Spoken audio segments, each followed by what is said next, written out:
Okay, so I've been using the iPhone 16 Pro Max in Desert Titanium since last week. Hold on, why not black? Well, it's simply because my black unit is delayed. But yeah, to be honest, in some cases I'm pretty impressed.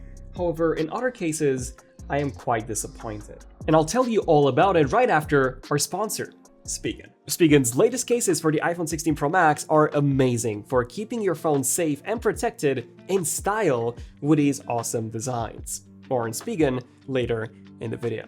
Okay, so I'm someone who's coming from a 15 Pro Max, and literally the first thing that I've noticed was how the 16 Pro Max felt in my hands. Like, it feels bigger for sure, but not as big and uncomfortable as I thought it would. Like, don't get me wrong, this is a pretty big phone, as you can probably see, and now it's even bigger with its larger 6.9-inch display, to the point where, just like the 15 Pro Max, whenever I sit down, I have to take it out of my jeans pocket, otherwise it just ends up pressing on my leg, especially when I'm wearing jeans with shorter pockets. But coming from the 15 Pro Max, the 16 Pro Max is only marginally bigger, so I do think that most 15 Pro Max users will still be fine here. Now, something else that I've noticed immediately was that I think Apple changed the texture on the back.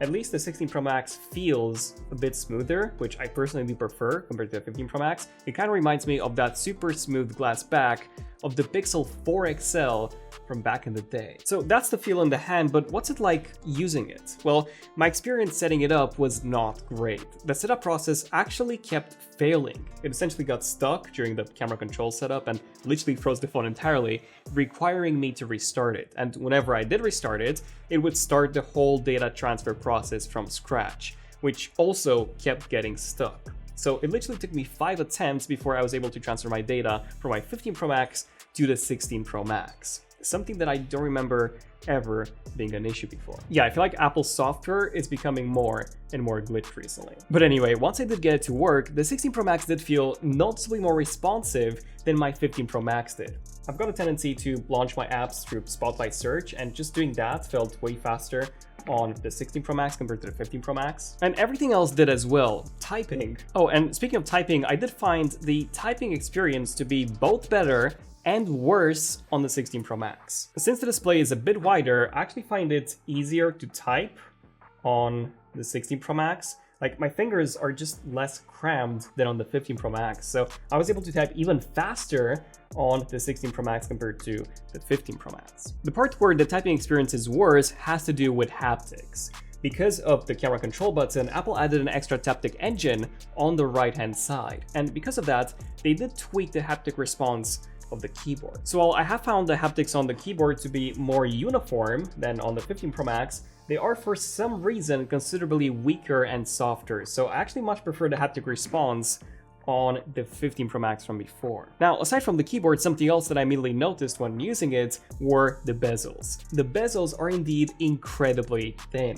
You can see it here with my Ruby Gradients wallpaper from our app Wallpapers, link down below. However, since my 15 Pro Max was the black version, and now I'm using the Desert Titanium, they appear to be even thinner because the frame is partially visible when you view the phone from the top. Therefore, a black frame does actually make the bezels look even thicker than they are. So when I get my actual 16 Pro Max that I'll be using long term, the black version, the bezels won't be as thin as they do appear on this Desert Titanium 16 Pro Max. That being said, reading and watching content on the 16 Pro Max is a very similar experience to how it felt on the 15 Pro Max. I noticed 1 or maybe 2 extra lines of text, but basically just that, so not a huge difference. What I have noticed though was that minimum 1 nit of brightness. I actually did some reading at night in bed in pitch black, and the 16 Pro Max was far dimmer, which I did find easier on my eyes. I didn't really test it extensively to say if the PWM dimming caused me any eye strain or not. The 15 Pro Max did, slightly, but the other Magic V2 did not, which did have 3840Hz PWM, which made it flicker less, and hence it was the easiest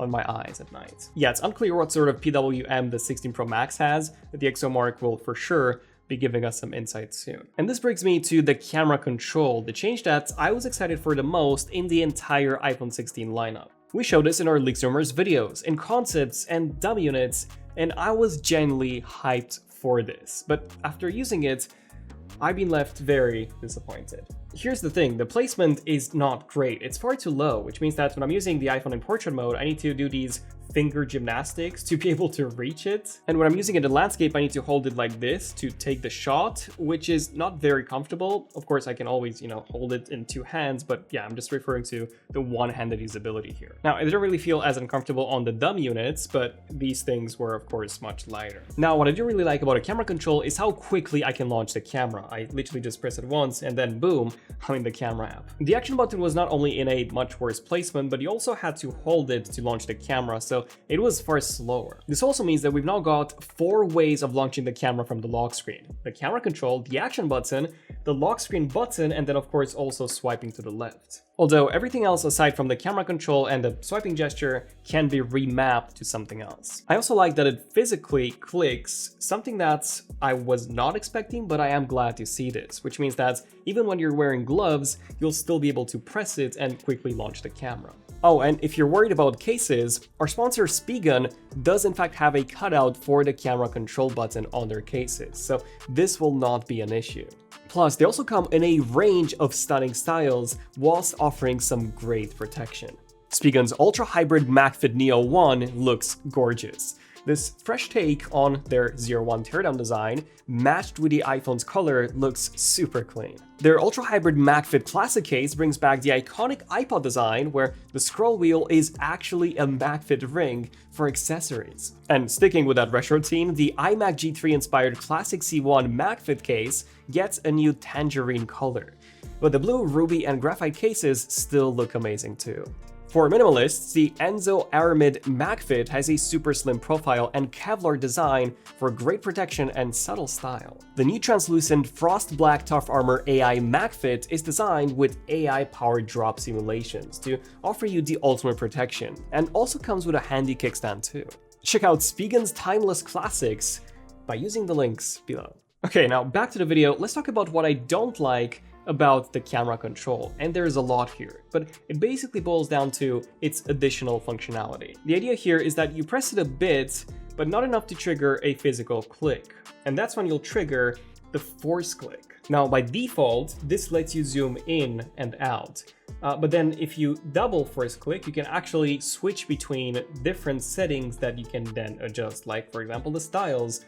More on that later. However, there are 3 major problems here. Number 1, the first click is really weird since you always need to make sure that you're not pressing hard enough to activate the physical click.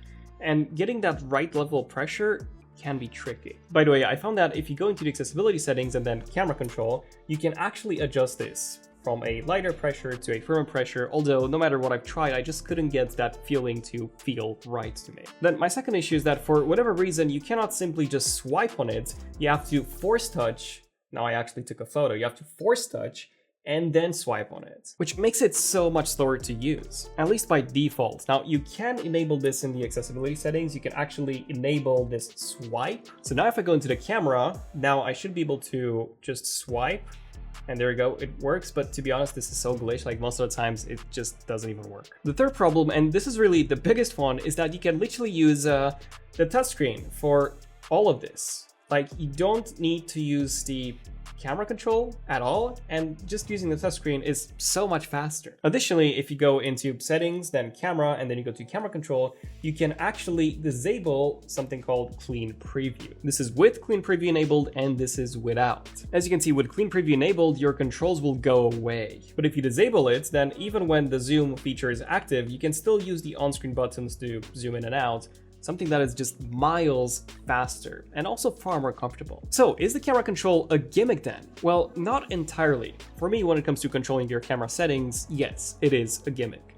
But where I do find it really useful is for launching the camera, as for that, it is literally the fastest method of doing so. Plus, you can also assign different camera apps to launch when you press the camera control button. So for example, you can set Halide to launch, so that when you press the camera control button, there you go, Halide launches. And then you can still have the action button set to launch the default camera app, so you can have 2 different hardware methods of launching 2 different camera apps if you're, a heavy photographer. Or if you post on Instagram a lot, you can even set Instagram to launch when you press the capture button. But like I said, my main use case for this is to just launch the camera, as I would be using the touchscreen for everything else, including, by the way, for the capture buttons controls. Yes, you can use the touchscreen for that as well. Okay, now let's talk about the camera. And here, I'm pretty disappointed, as I was honestly expecting more. You see, although Apple said that the iPhone 16 Pro and Pro Max have a new main sensor that's faster, I haven't noticed any major improvements in the end result, at least when it comes to the daytime shots, as they look exactly the same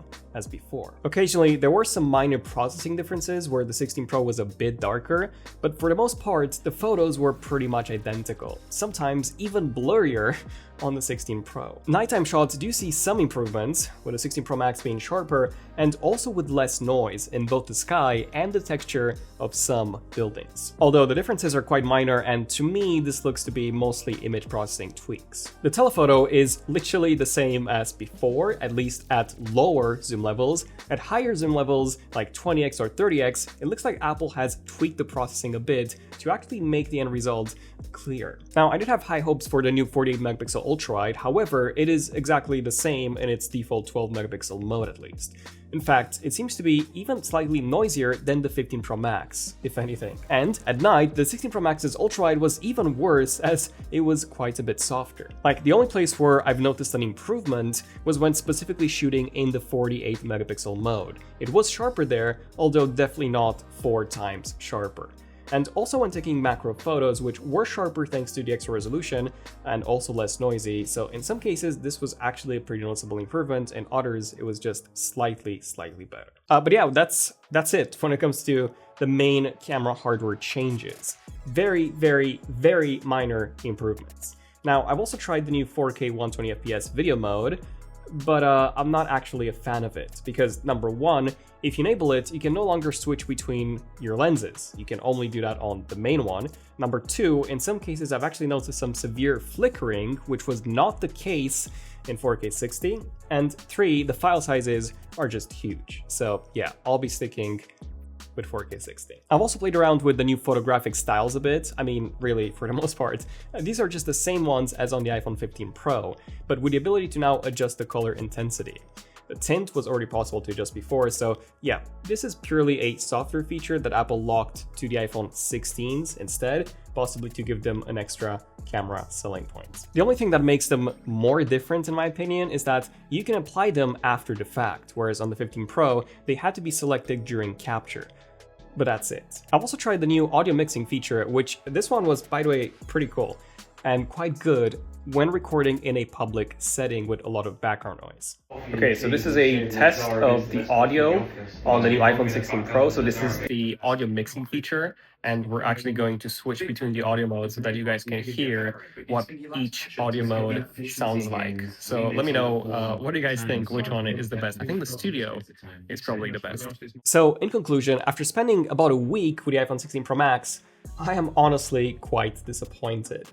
And also bored. The camera is pretty much the same. 4K 120 is not something that I would be using on a regular basis. The camera control button has a very poor implementation, with some features like touch to focus and visual intelligence even missing entirely and coming later. And speaking of things coming later, Apple Intelligence, you know, the feature that Apple has been promoting the most about this phone, that's also missing and coming later. In fact, even when I went to the Apple Store, some Apple employees were telling customers that Apple Intelligence was the main key selling feature on the iPhone 16, and that it was so exciting to have it and, you know, witness it. But when these people actually buy the iPhone 16, they won't even have Apple Intelligence until at least a month from now.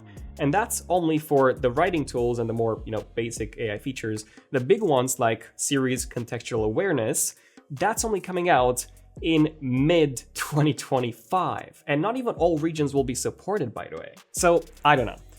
I just think the iPhone 16 is an incomplete phone. And just the same again.